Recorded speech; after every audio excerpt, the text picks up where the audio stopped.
प्रणाम, नमस्कार। बहुत स्वागत है आपका उस कार्यक्रम में जिसका नाम है हे प्रभु आनंद दाता। और इस कार्यक्रम के एक नए एपिसोड में आपका फिर स्वागत है। आज हम जिस विषय पर बात करेंगे अपने विद्वान वक्ता से, वो एक ऐसा विषय है जो बहुत महत्वपूर्ण है। महत्वपूर्ण तो इस कार्यक्रम का हर विषय है, लेकिन इस वरीयता में भी अगर हम देखें तो मुझे ये बहुत महत्वपूर्ण लगता है। हम सब जानते हैं कि काम, क्रोध, लोभ, मद इन सब से दूर रहना है, लेकिन पता नहीं क्यों मन के किसी कोने में ये बात बैठी रहती है कि ये जो है सिर्फ सुनी सुनाई बातें हैं, सब ऐसी बातें करते हैं। लेकिन सत्य तो यही है कि धन ही इस कली काल की, इस कलियुग की सबसे बड़ी शक्ति है। आज हम जिस विषय पर अपने विद्वान वक्ता के सामने विमर्श का पन्ना खोलेंगे, कोशिश करेंगे उनके माध्यम से, वो विषय ये है कि एक कोटेशन है जो बहुत गहरी बात कहती है कि पैसा बड़ी नामुराद चीज़ है, पैसा बड़ी नामुराद चीज़ है, लेकिन कमबख्त ये बात पैसा कमाने के बाद ही मालूम पड़ती है। आखिर ऐसा क्यों होता है कि किसी चीज़ को हासिल करने के बाद ही उसकी निरर्थकता महसूस होती है? क्या वजह है कि उसके पहले हम नहीं समझ पाते? आप बड़े शौक़ से 2 व्हीलर खरीदते हैं, 4 व्हीलर खरीदते हैं, और कुछ दिनों बाद आपकी उबासी उसको, जिसमें पागल थे आप कि अरे अब ये गाड़ी आ गई है, अब तो यहाँ चलेंगे वहाँ चलेंगे, लेकिन कुछ दिनों बाद आप वैसे ही ठंडे अनमने मन से बैठते हैं उसी गाड़ी में कि जैसे कोई प्रेम ही नहीं है उससे। बहुत चाव से घर भी हम बनवाते हैं, फिर उसी घर में उसी मनोदशा को प्राप्त हो जाते हैं। ये भी बहुत ऐसे लोग भी बड़े विलक्षण होंगे कि जिन्होंने पहली और आखिरी मोहब्बत की तरह जो चीज़ खरीदी या बनाई उससे वैसा ही प्यार किया जैसा पहले दिन किया और आखिरी दिन किया। होंगे ऐसे लोग, ज़रूर होंगे। लेकिन आखिर किसी चीज़ को हासिल करने के बाद ही उसे छोड़ने का मन क्यों करता है? क्या उससे पहले का कोई रास्ता नहीं? गौतम बुद्ध भी राजा थे, कहा यह गया कि साहब ये तो सन्यास की तरफ बढ़ चलेंगे, तो पिता ने और वैभव जुटाए, उसी से ऊब गए। तो क्या जो राजा है वही तज सकता है? जो राजा नहीं है, यानी राजा से यहाँ आशय ये है कि जिसके पास भोग के लिए बहुत सारी भौतिक सुख सुविधाएं नहीं हैं, वो सन्यास की तरफ नहीं बढ़ सकता है। एक जिज्ञासा है, चलिए इसे लेकर चलते हैं। हमारे साथ हैं हमारे विद्वान वक्ता, भगवत गीता के अध्येता, मानस मर्मज्ञ प्रोफेसर डॉक्टर सुरेंद्र बिहारी गोस्वामी जी। प्रणाम कर रहा हूँ गोस्वामी जी, विषय आपके सामने है। आप जब अपना व्याख्यान शुरू कर रहे थे, चूंकि हमारे मध्य किसी प्रकार का पूर्व चिंतन तो होता नहीं जी, आप विभिन्न जिज्ञासाओं को लेकर आते हैं लोगों की, और खुद अपने अंतर्मन से उत्पन्न होने वाली जिज्ञासाओं को यहाँ रखते हैं विमर्श के लिए। और वो विषय ऐसे होते हैं जिनका उद्देश्य जो है लोक कल्याण है, मानसिक व्यवस्थाएं हैं, विमर्श हो।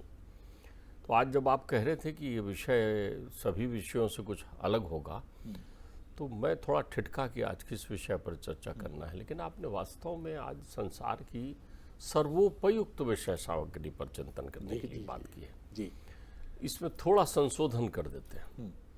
काम, क्रोध, लोभ, मद इत्यादि विषयों से दूर रहना संभव नहीं है। दूर रहें वाला शब्द नहीं है। इसके लिए हमारा अध्यात्म कहता है निकट न जाएं, इसके सन्निकट न जाएं। दूर रहने वाला प्रश्न तो उत्पन्न हो ही नहीं सकता, क्योंकि ये प्रकृति ने आपके गुण विशेष में, आपके 24 तत्वों में इसको समाहित किया है।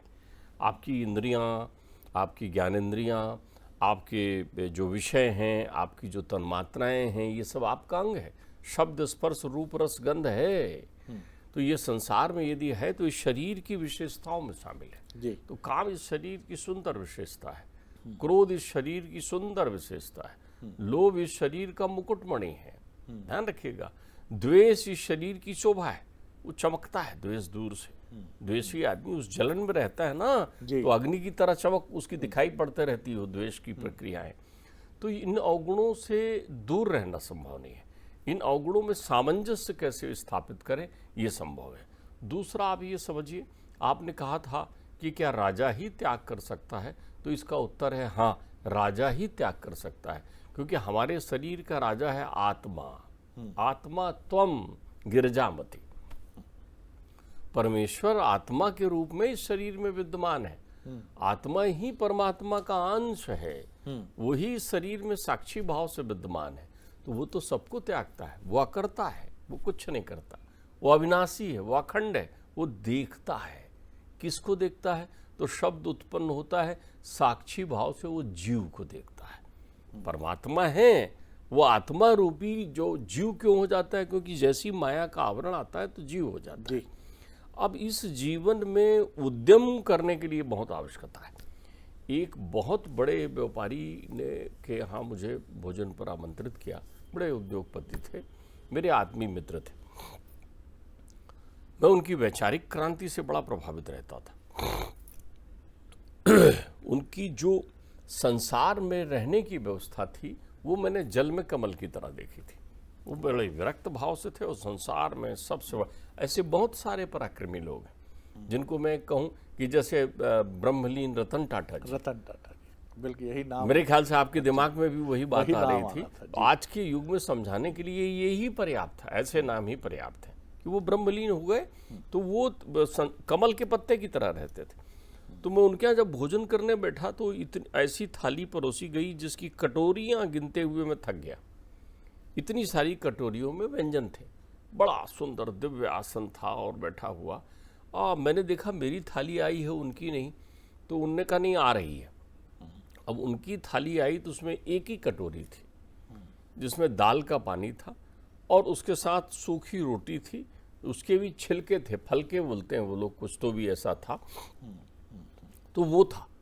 अब मैंने उनकी तरफ देखा, मैंने कहा, फिर जब तक मैं उनसे कुछ पूछता एक प्लेट और आ गई। एक अलग से बढ़िया चांदी की प्लेट आई जिसमें 4-5 प्रकार की गोलियां थी रंग बिरंगी। उन्होंने उन सब गोलियों की तरफ देखा और उन्होंने कहा हाँ ठीक है, इसमें यह है कि नहीं, वो है कि नहीं, अपनी भाषा में पूछा। फिर वो जान गए थे कि मेरे मन में चिंतन आ रहा है। उन्होंने मेरी तरफ देखा और कहा, गोस्वामी जी मैं जो भोजन कर रहा हूँ ये भोजन बमुश्किल 5 रुपए का होगा, लेकिन मेरे पास आकूत संपदा है और मैं नित्य प्रति कर्म में लगा हुआ हूँ, धन कमा रहा हूँ। तो आप मुझसे पूछना चाहेंगे कि फिर मैं इतना हाय हाय क्यों करता हूँ? क्यों एक धनी व्यक्ति धन प्राप्त करने के लिए आतुर रहता है? इसके 2 भाग हैं। एक धनी तृष्णा में दौड़ता है, जो आपके हिसाब से जीवन में शांति को प्राप्त नहीं कर सकता। मनुष्य के जीवन ही शांति के लिए मिला है, इसलिए सबसे बड़ा शांति का शत्रु अर्थ उसके साथ उत्पन्न कर दिया गया है। अर्थ अपने आप में बहुत सुंदर शब्द है। अर्थ का अर्थ होता है जो धर्म अर्थ काम मोक्ष है, उसमें ये अर्थ का मतलब होता है प्राप्य, जो तुम्हें प्राप्त करना है। मनुष्य इतना मूल्यवान है कि आप एक कल्पना कर लेना कि एक किडनी की क्या कीमत है, एक आंख की क्या कीमत है, एक हार्ट की क्या कीमत है। मनुष्य इसके लिए ढूंढता है, जब समस्या पड़ती है तो मनुष्य इसे ढूंढता है। जब उसकी ये समस्या में आता है तब उसको इसका मूल्य मालूम चलता है। इतना मूल्यवान मनुष्य है अपने आप में, जो धन संपदा से ऊपर है। इसलिए जीवन को और मनुष्य जीवन को अमूल्य कहा गया है। क्या कहा गया है? अर्थात इसको संसार के किसी विषय वस्तु से तुलना ही नहीं कर सकते। तो ये अमूल्य को प्राप्त करना है। क्या प्राप्त करेगा वो? क्या मूल्यवान चीजें प्राप्त करेगा क्या? ये जो धन जिसको आप अर्थ के अर्थों में लेने लगे हैं, ये अर्थ जो धन आपका है वो आपकी प्राप्ति का साधन नहीं हो सकता। आपको अप्राप्त को प्राप्त करना है। तो कौन अप्राप्त है? कोई ऐसा तत्व है जिसने अपना अंश तो आपने भीतर रख दिया, लेकिन वो अप्रत्यक्ष है। तो ऐसा कुछ करो कि वो अप्रत्यक्ष प्रत्यक्ष हो जाए तुम्हारे जीवन में। ऐसा कुछ करो कि अपने घर का पता प्राप्त कर लो। ऐसा कुछ करो कि फिर घर से बाहर ना भटकना पड़े। ये अध्यात्म की शिक्षा है अर्थ के लिए। जो धर्म का अर्थ है वो ये है। अब हम इस अर्थ पर आते हैं। तो मेरे कान्हा जी जानते थे ना कि अर्थ का अर्थ क्या होता है। तो मेरे कान्हा जी ने उद्धव को उपदेश देते हुए कहा था, भिक्षुको नैव भिक्षन्ति शिक्षन्ति गृहे गृहे। वो एक भिक्षुक का उदाहरण देते हैं, एक कदर्य भिक्षुक का उदाहरण जो अवंतिकापुरी में उन्हें मिला था। कदर्य भिक्षुक, उससे उन्होंने शिक्षा ली, घूमने गए होंगे, कभी दिख गया भिक्षाटन करते हुए एक व्यक्ति जी। तो उन्होंने पूछा होगा कि आप क्यों भिक्षा कर रहे हैं भैया। बलदाऊ जी भी थे साथ में, सुदामा जी भी थे साथ में, एक दृश्य आप बना लीजिए। उन्होंने पूछा कि सुनो आप ये भीख क्यों मांगते हैं, तो उन्होंने उत्तर दिया, उन्होंने कहा कि हे किशोर, मैं भीख नहीं मांगता, मैं शिक्षा देने जाता हूँ घर घर में। बोले शिक्षा देने जाते हो? बोले कभी मैं भी बहुत धनवान था, यशवान था, कीर्तिवान था, आकूत संपदा थी मेरे पास, सब लुट गई, बच्चों में, पत्नी में, परिवार में, शत्रुओं में, घाटे में, व्यापार में, सब चला गया मेरे पास से, और मैं इस दीनहीन दशा को आ गया। तो प्रत्येक घर के दरवाजे में जाकर वे भिक्षा मांगते हुए कहता हूँ कि सुनो, ये कुछ नहीं रहेगा तुम्हारे पास, ऐसे ही रहोगे जैसा मैं हूँ, ये साथ नहीं चलता। तो वो कहते हैं एक भिक्षुक जो है आपको शिक्षा देने आ रहा है आपके घर में कि देख लो, धन से दुनिया नहीं बनती, ठीक बात। धन शांति का प्रतिलोम है, धन वो अच्छा जो संतुष्टि के साथ प्राप्त हो। तो वो धनी बहुत सुंदर, जिसके जीवन में शांति है। ये धन अगर आ रहा है तो भगवान कहते हैं ये अर्थ नहीं अनर्थ है। तो उनसे पूछते हैं उद्धव जी, ये अर्थ नहीं अनर्थ है, इसके लिए तो युद्ध होते हैं, इसके लिए तो नाना प्रकार के लोग दुनिया के सब कर्म करते हैं, फिर अनर्थ क्यों है? बोले ऐसा है, इसमें 5 तथ्य आने के पहले विद्यमान होते हैं, 5 तथ्य आने के साथ विद्यमान हो जाते हैं, और 5 तथ्य इसमें संलग्न होकर प्राप्त होते हैं। वो अलग अलग व्याख्या करते हैं, अपनी व्याख्या बहुत अधिक हो जाएगी जी। उन्होंने कहा 5 तथ्य। धनवान कौन बन सकता है? क्योंकि ईमानदार व्यक्ति तो धन का संग्रहण नहीं करेगा ना, तो धन का संग्रहण तो बेईमान ही करेगा। कहीं ना कहीं से वो ऐसे कर्म करेगा जिससे धन संग्रहित होता रहे। क्योंकि एक सतोगुणी व्यक्ति के पास आपको धन का सुंदर संग्रहण देखना है तो एक कृषक का जीवन देख लीजिए, प्रकृति पर आश्रित है, कार्य करता है, हंस के रहता है, मेहनत करता है, समय निकलता है। एक उदाहरण दे रहा हूं आपको जी। तो सतोगुणी पथ पर चलने वाला व्यक्ति संचय नहीं करता,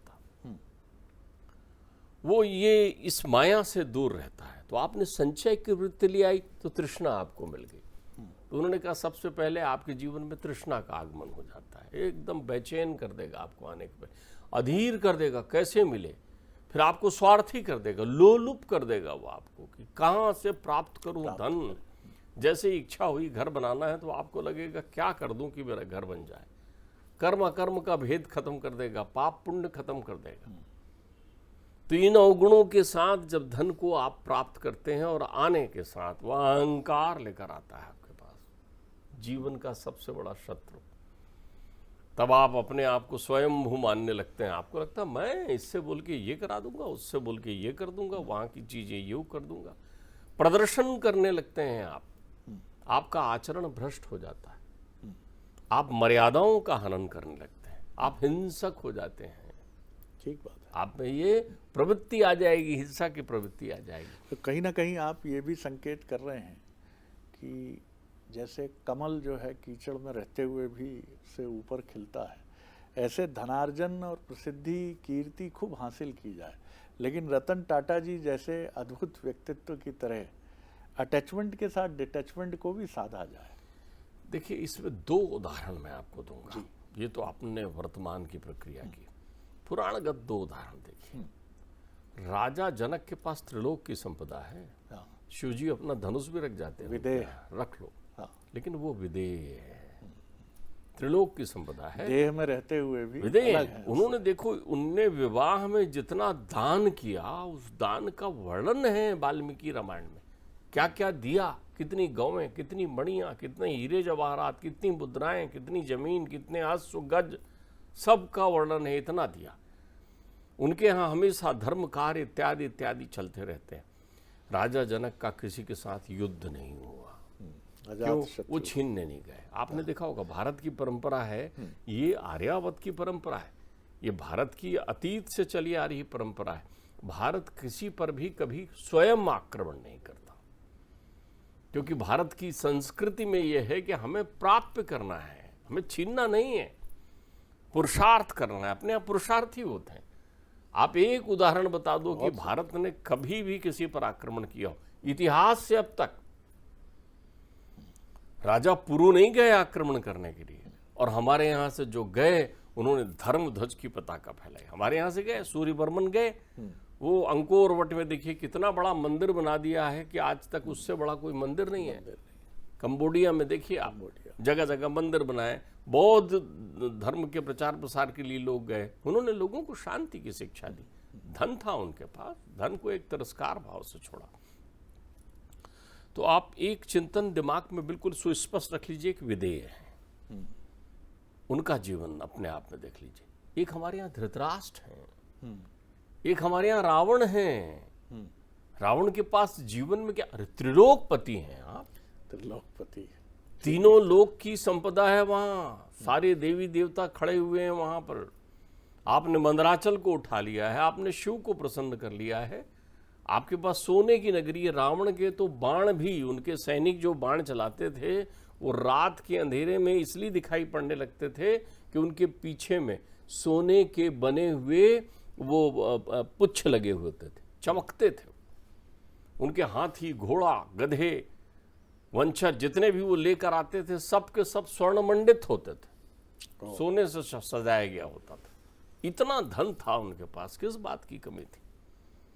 लेकिन उन्होंने भी जो है किसी धन को लाया ना, किसी धन का हरण किया ना। स्त्री धन है, स्त्री धन है, जीवन धन है, जीवन धन, ध्यान रखिएगा। तो जीवन धन मिला हुआ है तुम्हें और तुम ये कागज के टुकड़ों में, तो ये भी उदाहरण है। तो हमारे यहाँ इस प्रकार के अनेकों अनेक उदाहरण है। ये तृष्णाएं, जरासंध के पास किस बात की कमी थी, लेकिन जरासंध इसी में करते थे। हमारे यहाँ अश्वमेध यज्ञ की प्रक्रिया प्रचलित थी। तो जो सदाचारी राजा होता था वो अपना घोड़ा छोड़ देता था। राम ने भी अश्वमेध यज्ञ किया, अपना घोड़ा छोड़ दिया। घोड़ा घूम रहा है, जा रहा है, लोग उनको प्रणाम कर रहे हैं, आ रहे हैं। अधीनता नहीं, सम्मान की प्रतीक्षा में किया जाता था अश्वमेध यज्ञ। और अब तो विश्व युद्ध हो रहा है, काय के लिए हो रहा है, धन के लिए ना। तो धन हमेशा अशांति की स्थापना करता है। इसलिए जिस घर में धन का संचयन हो गया है वहाँ 15 विकार हैं। यथा माशम यथा सुरा यथा क्षादि देवने यथा पुंसो वृष्यत स्त्रियाम नियन्नते मना। ये 5 अवगुण तो आ ही गए हैं, आप विलासी हो गए। आप जुआ की कोई भी वैरायटी हो वो खेलने लग गए हैं, जैसे वो खेलने लग गए थे शतरंज और पासे चलने लग गए थे, तो वो प्रक्रियाएं होने लगी। तो जीवन का हर दर्शन जो है, धन शांति के लिए प्राप्त करना है तो धन का सदुपयोग करिए। क्या धन प्राप्त होने पर आपने दीनों पर कृपा करने का चिंतन किया? क्या आपने परमार्थ में उसका उपयोग किया? हमारे यहाँ धन के विषय वर्णित है कि इतना प्रतिशत आप अपने पास रखिए अपने भविष्य काल के लिए। आप ये देखिए कि हमारे यहाँ तो मुझे ध्यान आता है, अगस्त मुनि जब धन मांगने के लिए निकले तो अगस्त मुनि ने ये पूछना शुरू किया कि वो किनके पास जो है अतिरिक्त धन है वो बताएं। उनको चाहिए था।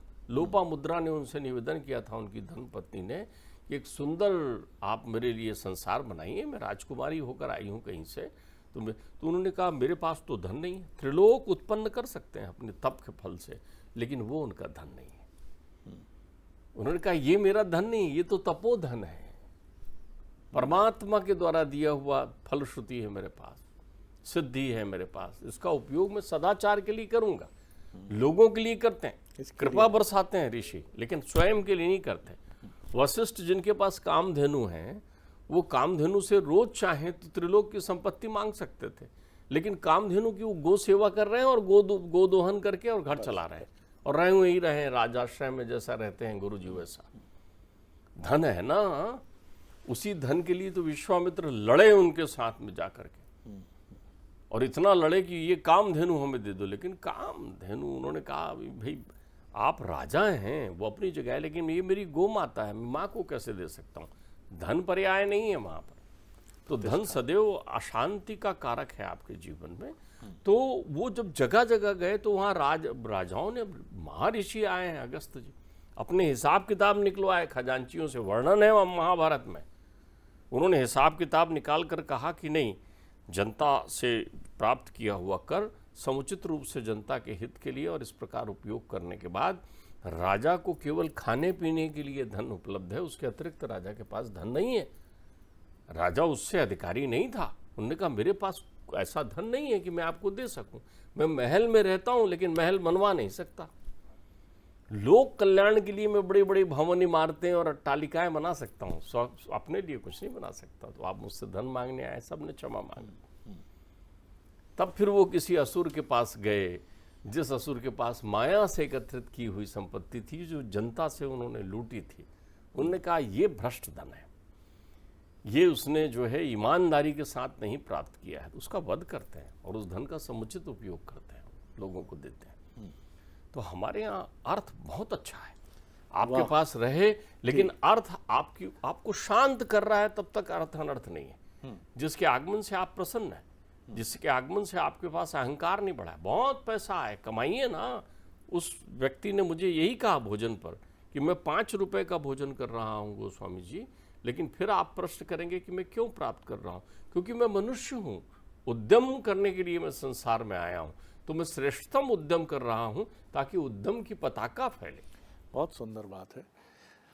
और ये प्रश्न एक बार एक धनी मानी व्यक्ति से विनम्रता से, जो मुझसे उम्र में अधिक बड़े नहीं थे, उनसे मैंने किया, तो उन्होंने भी यही कहा कि शरद जी, ये सब कुछ जो वैभव दिखता है, जैसा डॉक्टर गोस्वामी ने हमें बताया कि राजा ये कहता है कि वो दूसरा महल भी नहीं बनवा सकता। उन्होंने कहा सारी व्यवस्था बैंकों के ऋण से संचालित है, और उसका भी सबसे अधिक मेरे ऊपर दबाव ये है कि जो 5-7 हज़ार लोग मेरे साथ काम करते हैं, जिनका घर मुझ पर निर्भर है।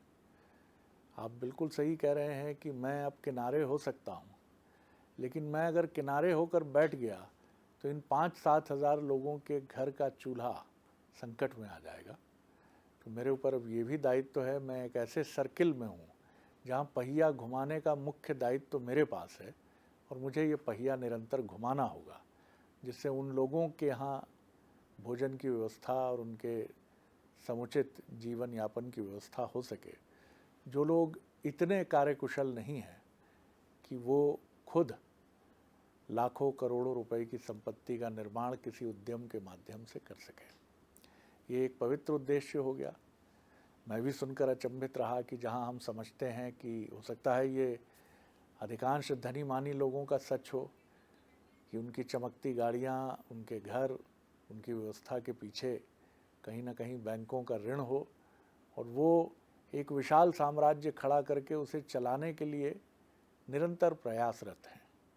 लेकिन कई लोग हैं जो धन की तृष्णा के भी मारे हैं, और उनकी बेचैनी हमने दवाई की गोलियों में देखी है, जो निरंतर बढ़ती जाती हैं। जैसे उनके घर धन या उनके व्यवसाय का बढ़ना आरंभ होता है, वैसे ये बेचैनी, ये तकलीफ़ भी बढ़ती जाती है। तो बिल्कुल ठीक बात है, अर्थ यानी धन अगर सही मायने में एक सही हिस्सा उसका अपने लिए और समाज के लिए उपयोग किया जाए तो वो वास्तविक अर्थ है, नहीं तो अनर्थ है। और यह अनर्थ आपके व्यक्तित्व में, आपके परिवार में, सब जगह प्रतिबिंबित होता है, नज़र आता है। बहुत प्रणाम कर रहा हूँ डॉक्टर साहब। अगले एपिसोड में एक और विषय लेकर हम उपस्थित होंगे, और लगातार हमारा प्रयास है कि हम नवीन एपिसोड्स आपके सामने प्रस्तुत करें। तो फिर एक नया विषय लेकर उपस्थित होंगे। आपके जो भी विचार, सुझाव, परामर्श हों, 7000969440 ये नंबर आपकी स्क्रीन पर है, हमें भेज दीजिए। और ये कार्यक्रम आपकी कसौटी पर और किस तरह से और बेहतर साबित हो, इसके से जुड़ा भी कोई सुझाव हो तो ज़रूर बताइएगा। नमस्कार।